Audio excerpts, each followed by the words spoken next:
Aqui no Rio, não sei se o senhor conhece esses detalhes, qualquer número, esclarecimento, se o senhor quer à vontade, nós vivemos uma realidade de guerra em que nós não conseguimos comparar com polícias e fomos comparar com forças armadas, em guerras declaradas.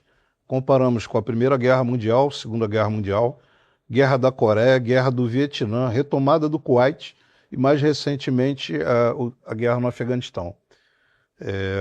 Chegamos a análises, em termos percentuais, de que foi mais arriscado servir aqui no Rio de Janeiro, nos últimos 32 anos, do que em qualquer força armada americana ou a FEB em qualquer dessas guerras. Em termos de percentuais, vou dar alguns, essa documentação que eu entreguei ao senhor mostra isso aí. Além disso, por exemplo, taxa de mortos da PM do Rio de Janeiro, do efetivo de 111.500 homens, 3.987 foram mortos por causas não naturais, o que significa 3,58%. Pegando o maior percentual de mortos dessas guerras das Forças Armadas Americanas, Segunda Guerra Mundial com 2,52%.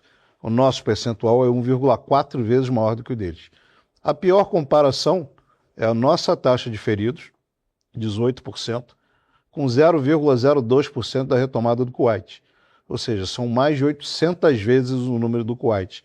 Essa realidade de guerra é muito pouco conhecida. Eu queria saber do senhor o que o senhor vai fazer para reduzir esses números e ainda lembrando de acrescentar outros, né? Esses ferimentos que eu estou falando e essas mortes são visíveis. Ou seja, eu fotografo, eu faço um raio-x, uma tomografia, um ultrassom. Os ferimentos invisíveis que a gente chama são os psicológicos e psiquiátricos, que estão conduzindo, não no Rio de Janeiro, porque aqui a gente tem essas taxas de intensa morte e feridos, mas estão conduzindo o Brasil a uma questão de mais policiais se matando do que morrendo. Exceção é essa guerra que a gente tem aqui no Rio. Eu queria saber do senhor o que o senhor pensa em fazer a respeito disso.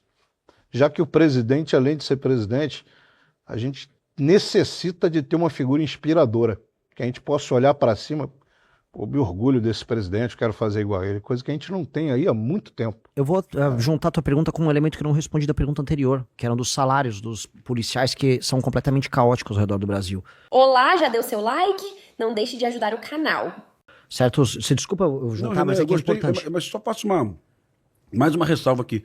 O Brasil é um país onde um juiz ganha de 11 a 13 vezes mais que um policial. Não existe nenhum país no mundo nem parecido com isso.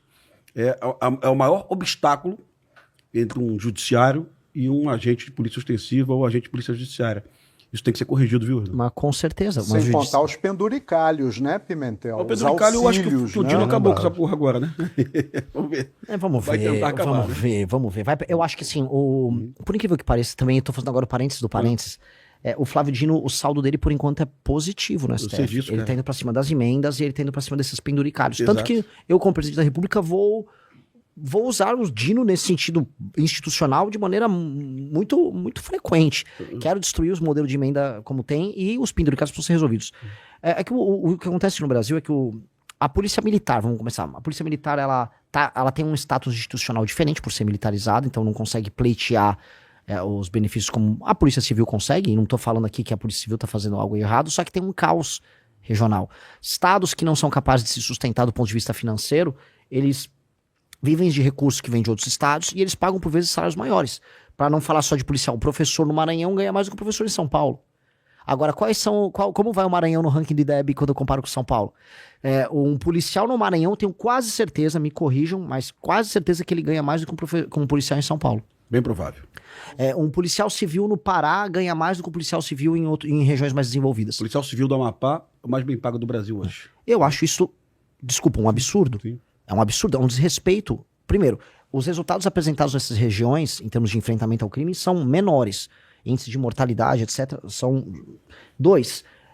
Esses estados não vivem com recursos que são extraídos da própria população por impostos. Isso vem de outros lugares do Brasil. Isso é apenas lobby institucional de um regime oligárquico que empobrece o Estado e empobrece o Brasil e que humilha a mesma categoria em outros estados. Isso está acontecendo o tempo todo. Vai ter que normatizar isso. Ainda tem um último ponto. O custo de vida em São Paulo, no Rio, é muito maior do que em Macapá. Sim. Então, o policial é muito mais pobre. Em São Paulo, por exemplo, o governo estadual de São Paulo, já há alguns anos, uns 15, 20 anos, adotou a política de ter muitos policiais e fazer aquele coisa de enxameamento, né, com as motos e tal. Então, eles precisam de muitos policiais com salários mais baixos. Então, o policial em São Paulo ganha muito menos. E aí tem muitos elementos, por exemplo, ele ganha menos, então ele vai morar num bairro mais humilde que é controlado pelo crime. Coisa que a gente vai precisar fazer em São Paulo e no Rio, até que eu acho que não apenas melhorar a qualidade de vida, mas atentam para esse problema, é criar uma política de habitação para que o policial viva em regiões mais seguras nesse processo de transição de destruição do crime organizado. Vilas militares. Exato. Eu vi isso nos Estados Unidos. Sim. Tem que ser protegido, tem que tirar ele, vamos dizer, da proximidade com alguém que pode gerar dano para ele e para a família dele. E não só dano, porque quando você tá convivendo com o cara que comete o crime, você começa a criar leniência com o crime, leniência com o comportamento. E você tem até a cooptação, eventualmente, de um policial para um sistema relacional criminoso.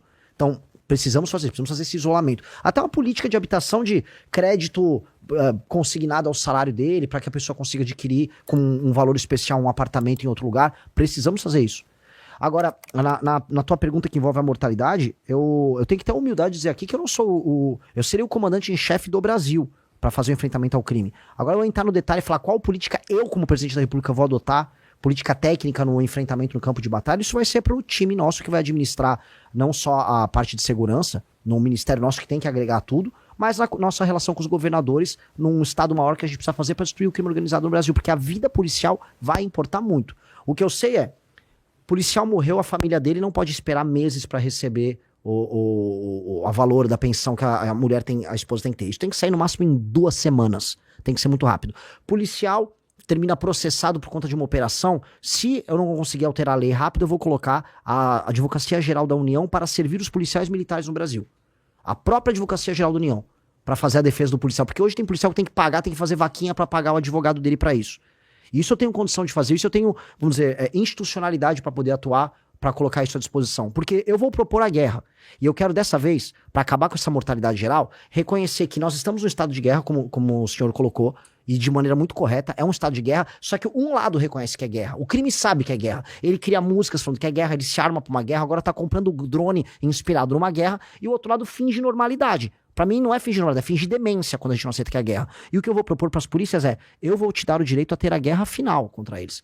Vamos retomar os territórios, vamos mudar a legislação e vamos vencer eles. E depois de vencer eles, adotar as políticas, que é a parte mais difícil, de tornar os lugares, os territórios e as ruas brasileiras habitáveis e que não sejam novamente cooptados pelo crime.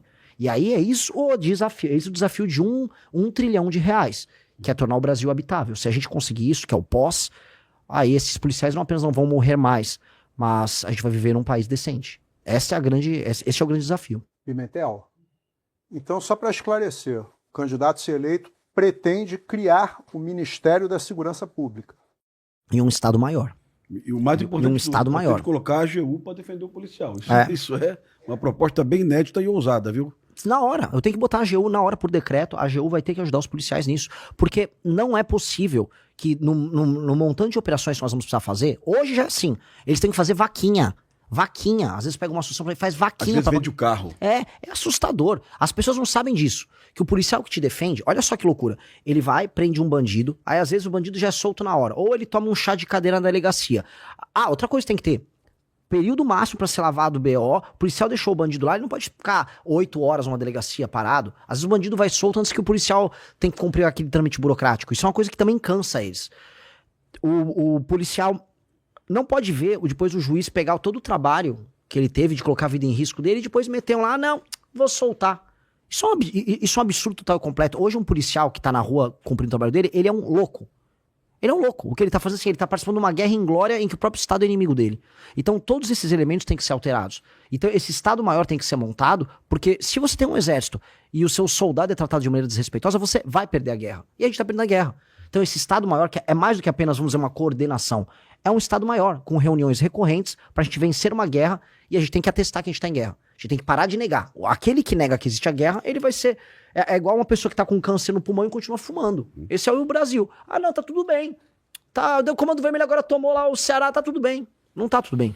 O Renan, não sei se você acompanhou, há 45 dias o governo federal lançou 4 eixos temáticos de combate ao crime no Brasil. Eu recebi aqui o secretário de Segurança Pública Nacional, que eu verdadeiramente eu admiro, que é o Chico Lucas, tá? Ele veio do Piauí. Piauí é um estado que inovou muito na segurança pública. Esse projeto de recuperação de celular, hoje imitado, copiado por 27 estados da federação, começou no Piauí. Lá tem redução de homicídio e eu recebi ele aqui. Gostei do papo com ele, foi um papo muito franco.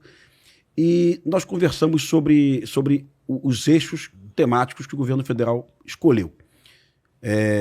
Follow the money, Faria Lima, buscar o dinheiro do PCC na lavagem, né? Obstacular a chegada de fuzis nas capitais, não tem como não gostar disso. Quanto mais a PRF trabalha na rodovia, mais seguro vai estar uma favela no Rio de Janeiro, a periferia de São Paulo. A questão que envolve equipar presídios, 120 presídios no Brasil com bloqueadores de celulares. E, por último, o governo federal fala da resolução de homicídios, que o Cajueiro colocou isso aqui. Equipar os IMLs, os Institutos Médico Legal, né? E equipar também as divisões de homicídio para elucidar mais homicídios. No final, o governo federal não fala do que mais impacta a periferia no Brasil, que você está vendo, você está visitando, que é o domínio territorial. É a barricada, a pichação do CV. Eu não sei porque o governo federal deixou para trás isso. Eu até tenho algumas teorias sobre isso. Talvez a esquerda brasileira entenda como recuperação de território, operação de alta letalidade, não necessariamente uma coisa tem a ver com a outra.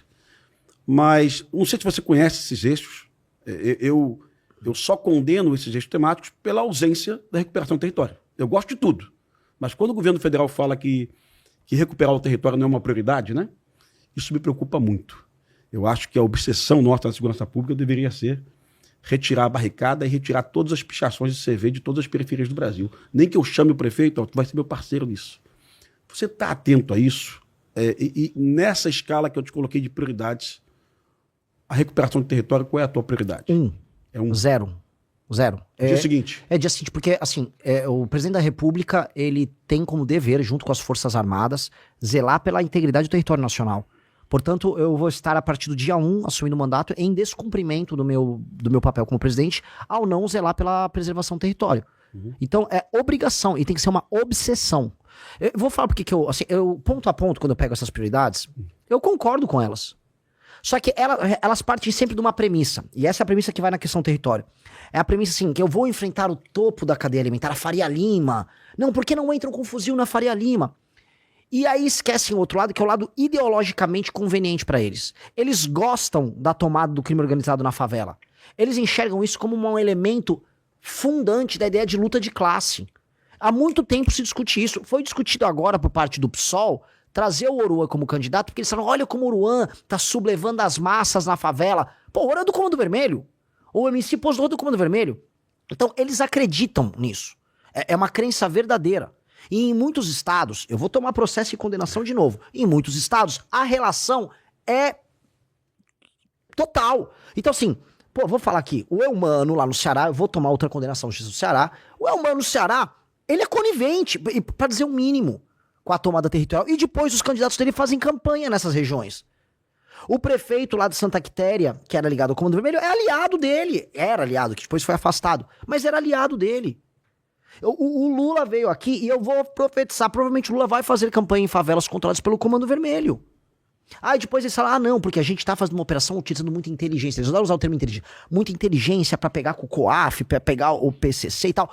Tô junto, vamos fazer isso. Agora, você não vai conseguir desmontar a operação do PCC só com isso. Você vai ter que retomar o controle do Porto de Santos e retomar o controle territorial da Baixada Santista. Baixada Santista, pra quem tá nos ouvindo, é igual aqui no Rio.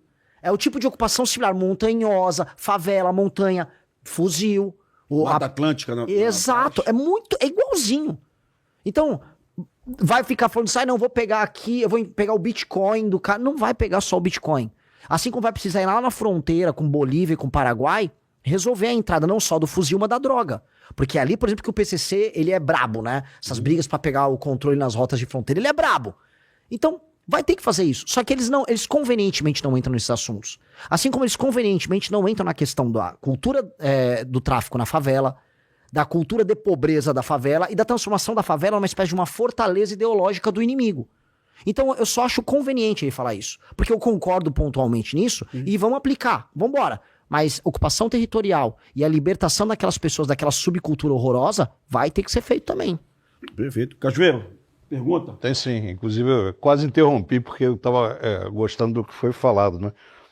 Curte Oruan, Cajueiro? Curte Oruan? Você curte Oruan? Quer ouvir um oruanzinho? Não, de jeito nenhum, em nada.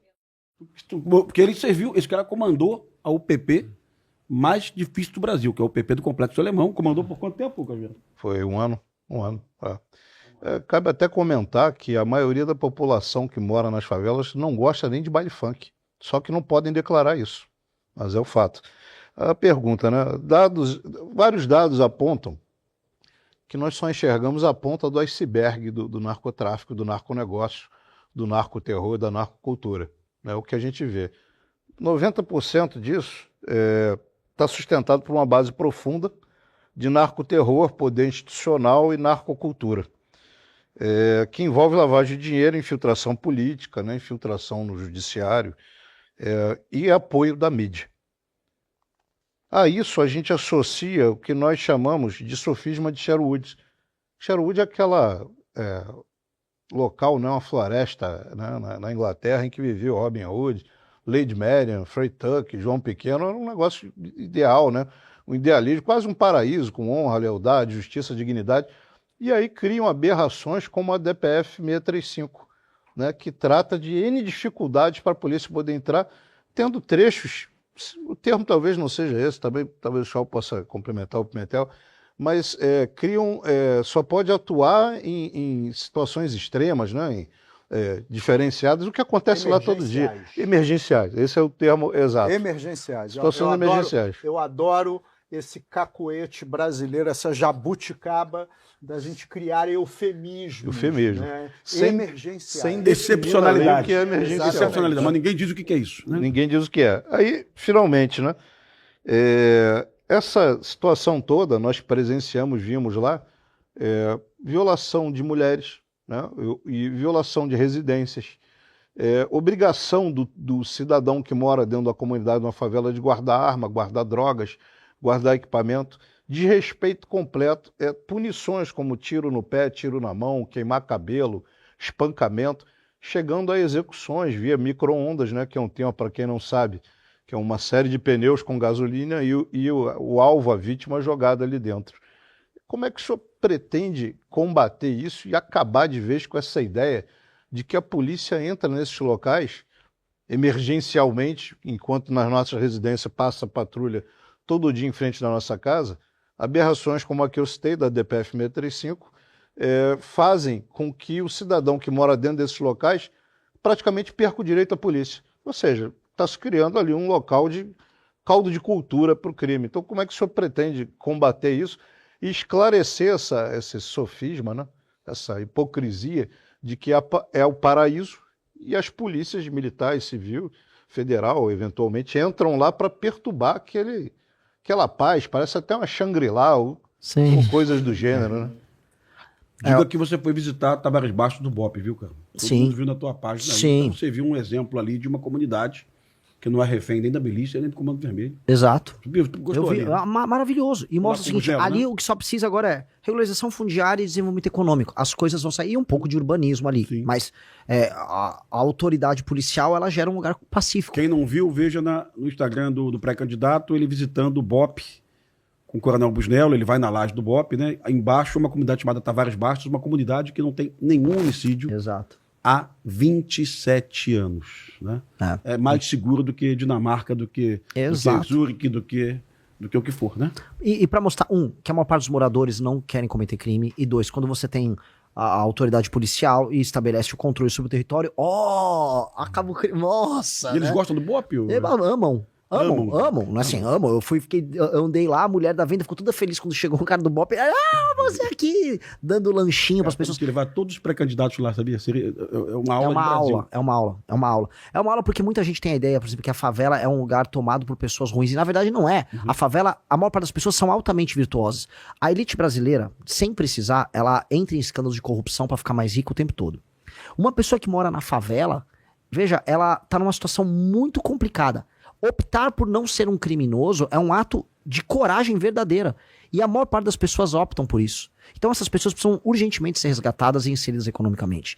E por isso que o processo de desfavelização, eu tento falar isso o tempo todo, pra mim é a solução, porque desfavorizar não é só arrumar o bairro, é criar o caldo cultural, é eliminar a narcocultura, é você criar, vamos dizer, os bons hábitos, o hábito da pessoa não tacar o lixo na frente da casa dela, porque tem elementos em que a pessoa, ela foi tão despida de hábitos bons, porque ela foi tratada como animal a vida inteira, que ela não sabe. Eu visitei favelas no Pará, a pessoa pegava o lixo dela e tacava na frente da própria casa. Então as pessoas erram. E eu não vou mentir para as pessoas, falando, não, você vai ser multado e bem multado e eventualmente preso se fizer isso. Agora, eu vou fazer a rua aqui, vai ter coleta de lixo, aqui tá a cesta de lixo e vai colocar coisa na cesta de lixo, tá? Mas voltando pro elemento da guerra,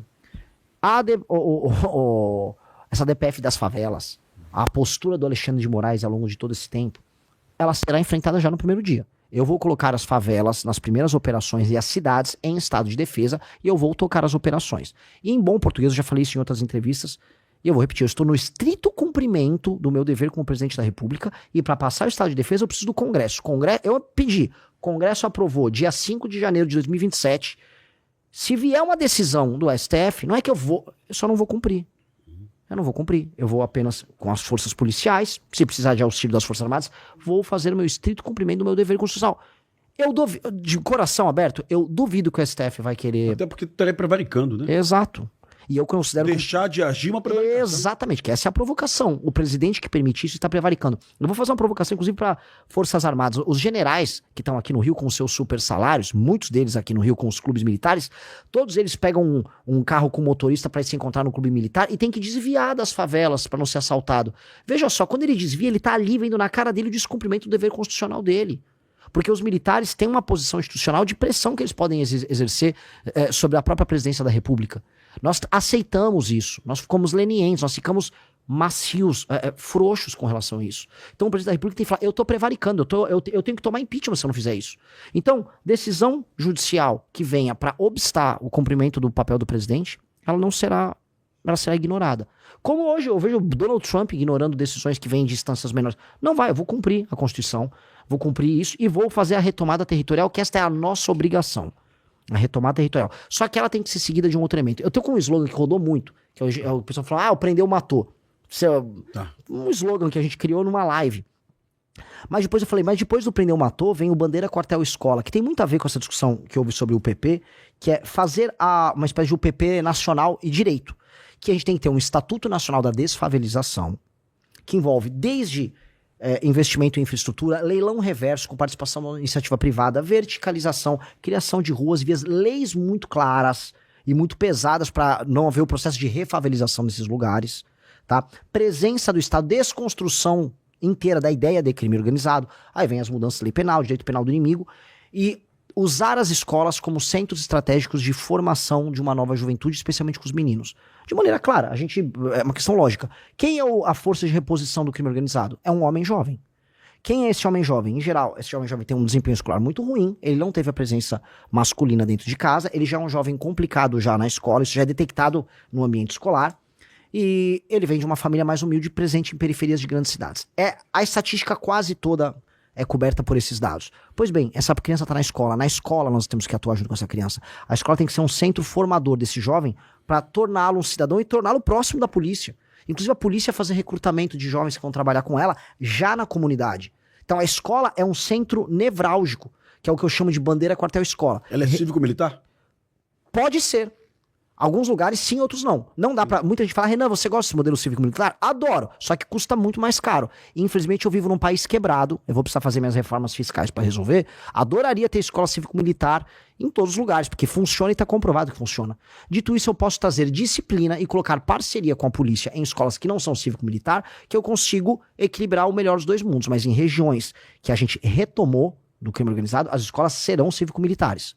Precisam ser. Aquele jovem que hoje é cooptado pela narcocultura, ele tem que ser trazido à cultura brasileira e uma cultura com exemplo e com uma figura masculina, para dar exemplo. O professor de educação física, o policial que tá ali, exercícios físicos, aulas de reforço. Esse menino tem que ter um acompanhamento, que é ele que eu não vou deixar entrar pro crime. Se eu não deixo esse menino entrar pro crime, e não havendo mais a facção, a gente rompe o ciclo.